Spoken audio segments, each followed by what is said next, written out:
Hey, how's it going, man? Nice bow. Is that a new bow? Yes, it is. Thanks, I guess.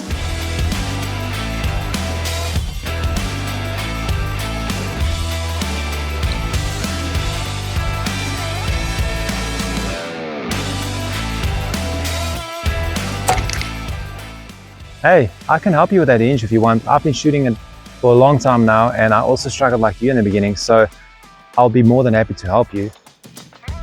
Me? No, I'm good. I've got it. I'm subscribed to YouTube channel. Okay, that's good. That's nice. Which one?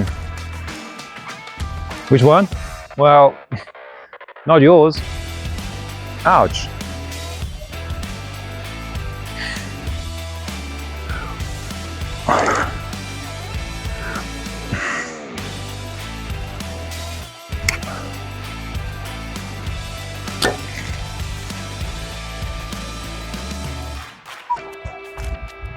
Hey, I'm serious. I can really help you with that release. Nope, I'm done with the junk. Thanks. Hey, remember me? Hey, can you maybe help me with that hinge, maybe? Hey, good to see you, man. Yeah, sure. Grab that hinge and let's go. That is enough of my bad acting for one day. And wow, all I can say is thank you for all the growth. Thank you for the subscriptions. Thank you for all the comments. It's very positive.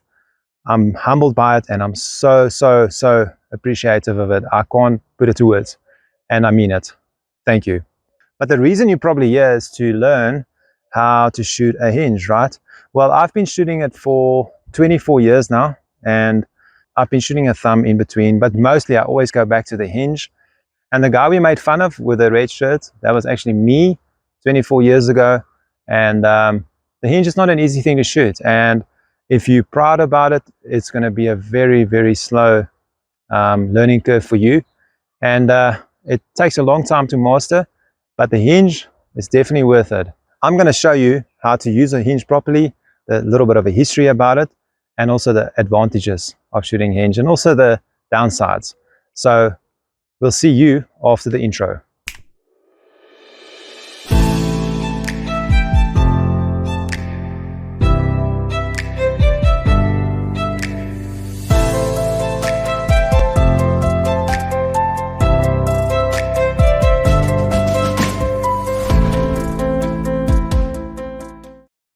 Great, you are still here, which means you are intrigued on how to shoot a hinge properly, or at least how I do it with my experience that I've developed over the years with shooting a hinge.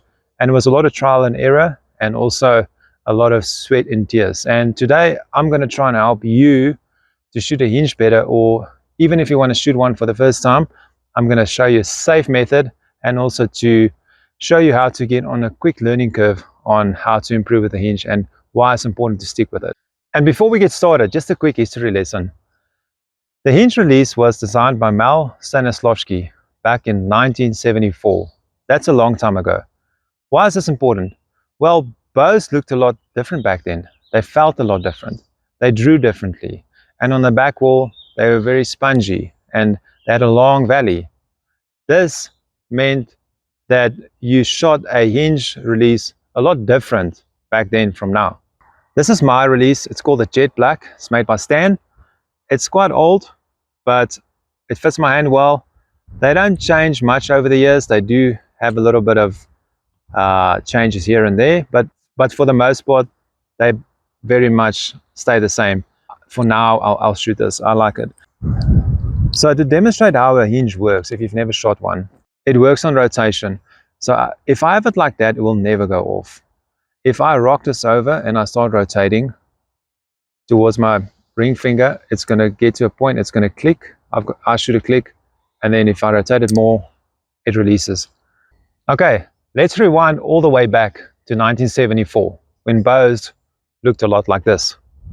This is a York, probably from the 80s, and when you shoot this bow, it's a lot different from the modern bows.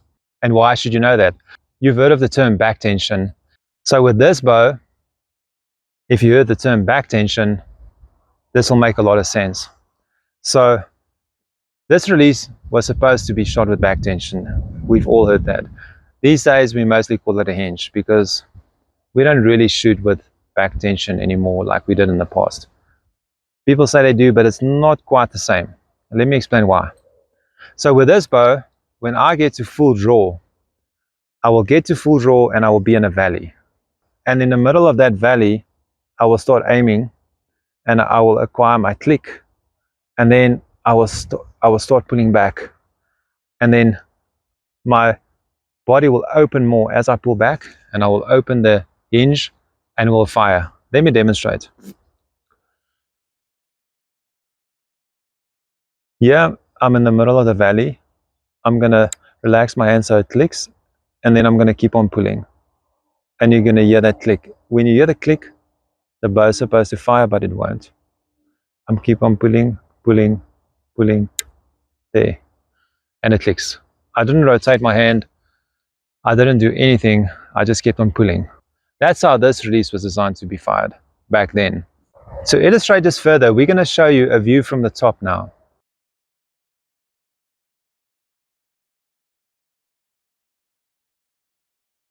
Now, in my hands is the brand new Darton Exodus. It's a 2024 model bow, and I'm going to attempt the same thing, just like I would shoot the old bow. And I've got the safety in, so the release won't go off, but I'll talk you through it when I'm doing. So I'm going to pull the bow back now. I'm going to reach the back wall. I'm going to get to a click. I'm going to relax until it clicks. Now I'm going to start pulling back. Guess what? It won't fire.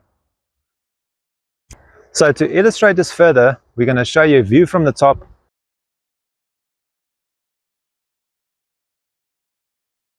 So throughout the years, as the back walls of the bows got harder and also the valleys basically disappeared, people started adapting. I'm going to show you two methods on how to get your hinge release to fire with a solid back wall. And if you've never used a hinge before, I would strongly advise you to either use a shot trainer or make your own and not use it on your bow for the first time.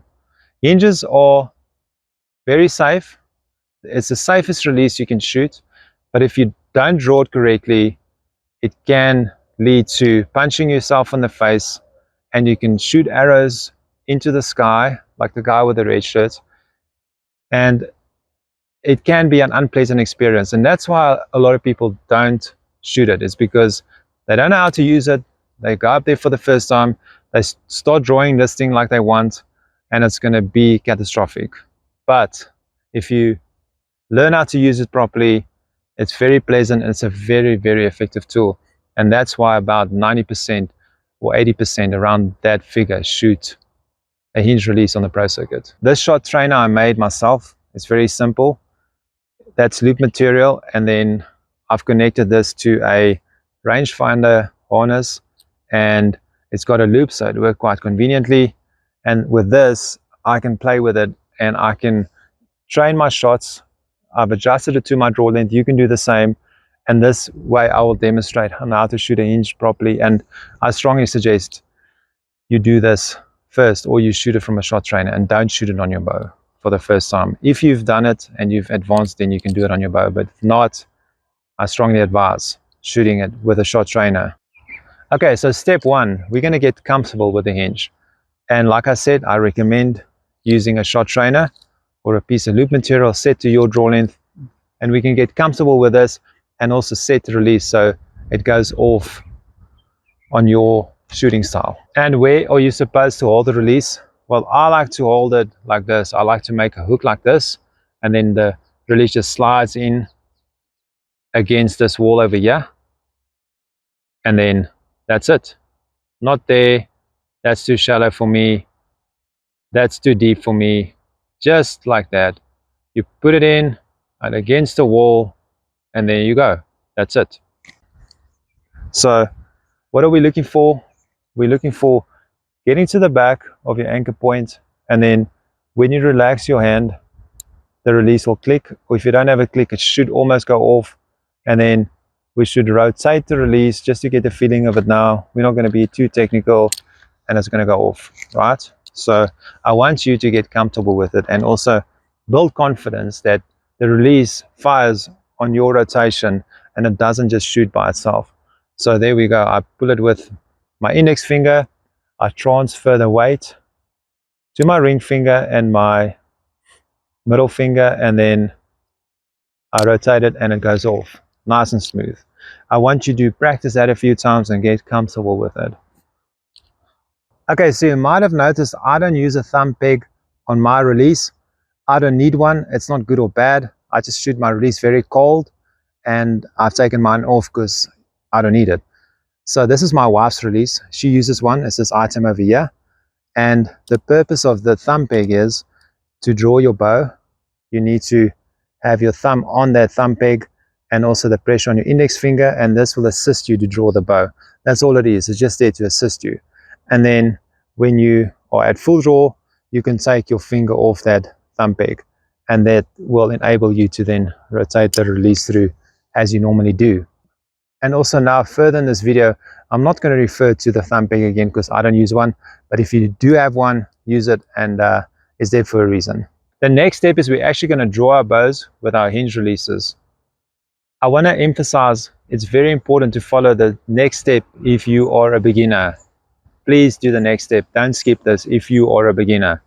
So we're going to either put our safety in if you shoot a stand. I'm doing mine now.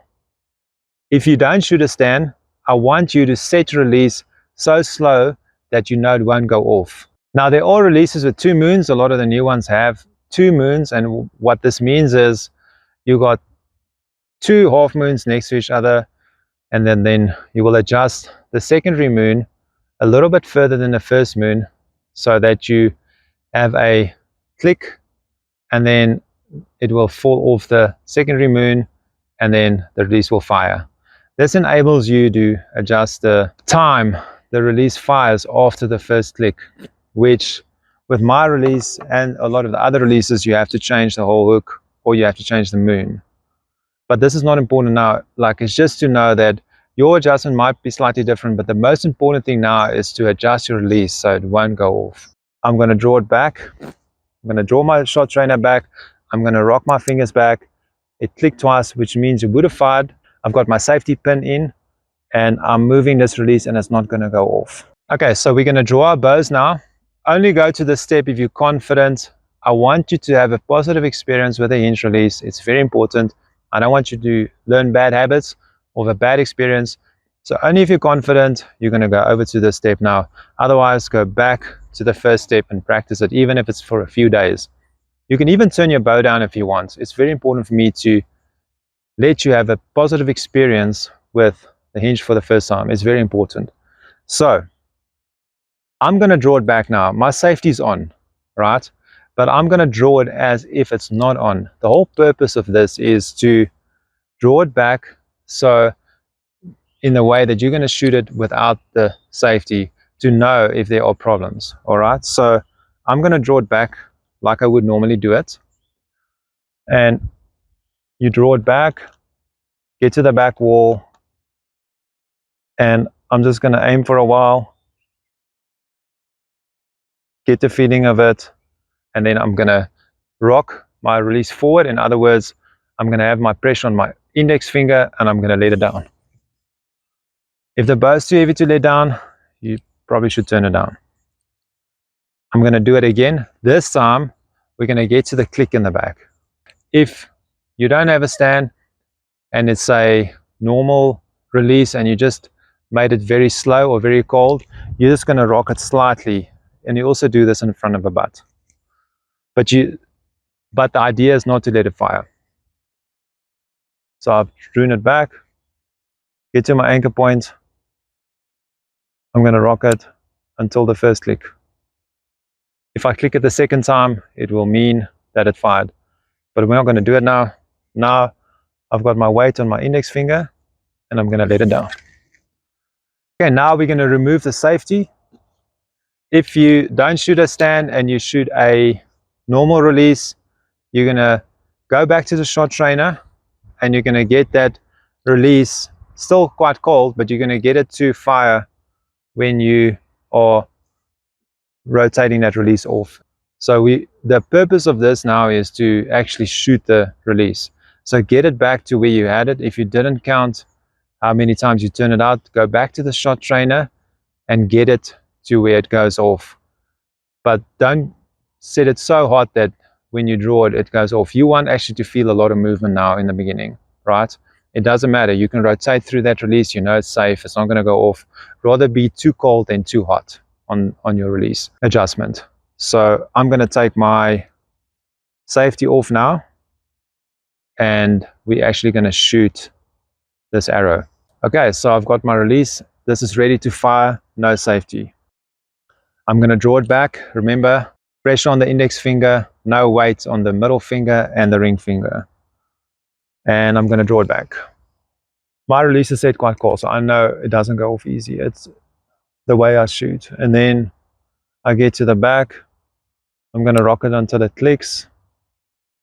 Then I'm going to start rotating the release and it goes off. Now that you are comfortable shooting a hinge release, you have an idea when the release is going to go off, but it's harder to tell without the click than with the click. The next step is to set the release timing. This means how far it rotates before it fires or before it clicks. And what I like to do is I like to draw my bow, then I like to anchor, and as soon as I get to anchor, it will click, and then it will click, and then I know I'm ready to start my shot process. So I'll show you how mine goes. I'm going to draw up my bow now, and when I get to full draw, I get to anchor, and then it clicks. I'm going to lay down. If you don't shoot a click, it's a little bit of a different shot. You're going to feel more movement, but I'd recommend, if you're a beginner, to shoot with a click. If you're more advanced, not to say that it's a more advanced method, but it's just easier to shoot without a click. If you're more at an expert level, you have an idea when the release is going to go off, but it's harder to tell without the click than with the click. Now I will demonstrate how I shoot my hinge and what works the best for me to get the shot off at the same cadence or the same time. This is quite important. I think personally a lot of people's scores drop when they go over to hinge just because their shot timing is either too long or it's irregular. And if you can get the shot timing confident and you can get it under a certain amount of seconds without rushing, your scores will improve a lot. I think a lot of times when you are struggling to get your release off, it's a form issue or it's a setting issue. It's something you can overcome. It might be a mental issue too, but that's a video for another day. So now I'm going to show you how I get my release off to fire at the same time. So you can grab your shot trainer again if you want. You can do this with me or you can do it with your bow. Is to put my thumb on my index finger at full draw. Even when I draw my bow, you can try it on full draw if you want, but I put it over there and then I emphasize at full draw. When I get to my click, I will start pulling back and I will imagine I've got it like this now without the release, and I will imagine I've got a piece of string attached to that finger because I'm grabbing it like that. I will pull the release with that loop emphasized by my thumb, pulling back until the release goes off. This way it will rotate that release because I'm emphasizing on pulling with my ring finger until it goes off. This method just works for me. You can try it. I like it because I'm not pulling straight back like this and the release won't fire. I'm not trying to get my release off at all just because of that method that I've changed. Now the other method I like to use is to relax your index finger. So your middle finger and your ring finger will stay static while you are relaxing your middle finger, and this will rotate the release and the release will fire. Now to give you a mental illustration to make it easier, and you can even use this when you're shooting, and it helps me quite a lot to keep my mind on the process of the release. is imagine that you have a laser pointing out the tip of your index finger. Now, at full draw, this finger points backwards. And then as you're relaxing, you're imagining you moving that laser to your feet. And then until it clicks. This just makes it easier. And if you see it move in your mind's eye at the bottom of your feet, you can actually feel the movement, and it just calms you down. And it also helps you with the movement, and especially when you do it for the first time. But I even use this on the line just to emphasize, to remember to keep that finger moving. Now, this method doesn't work for everyone. Like, you must be careful with dip bangs. You must keep pressure into the back wall, otherwise you relax too much and it can get a bit sloppy. You can get sloppy in the back wall. But if you get it off with the right timing, a lot of guys get this right with this method. There's a lot of people shooting this way. Now we're going to deal with the disadvantages and advantages of shooting hinge. We're going to start with a negative, and we're going to start with the disadvantages of shooting a hinge. And the first thing you must know is that it's not a magic pill. It takes a lot of hard work. It's a lot of frustration. And it's like it takes years to master. And especially when you go shoot a tournament in the wind, you're going to feel sometimes like you want to throw that hinge as far as you can. Don't stick with it. It's worth it in the end. And it's like you'll feel your scores will drop and you're not shooting it great, but in the end, stick with it. It's worth it. The advantage is that your scores will gradually increase. And a lot of times with a thumb or an index finger release, it will, even if you practice a lot, you will gradually decrease your scores. And sometimes it will just dip off if you run into a problem. And a hinge is a more solid system. You will, increase slightly and ever so slightly, but slow and steady wins the race, right? And also, we'll be here for you. We're going to bring out more videos, how to handle the wind with a hinge and in general as well, and also to get the most out of it. And on that positive note, we're going to call it a day, and we thank you for watching, and we'll be back, and we hope you will be too, and we'll see you soon.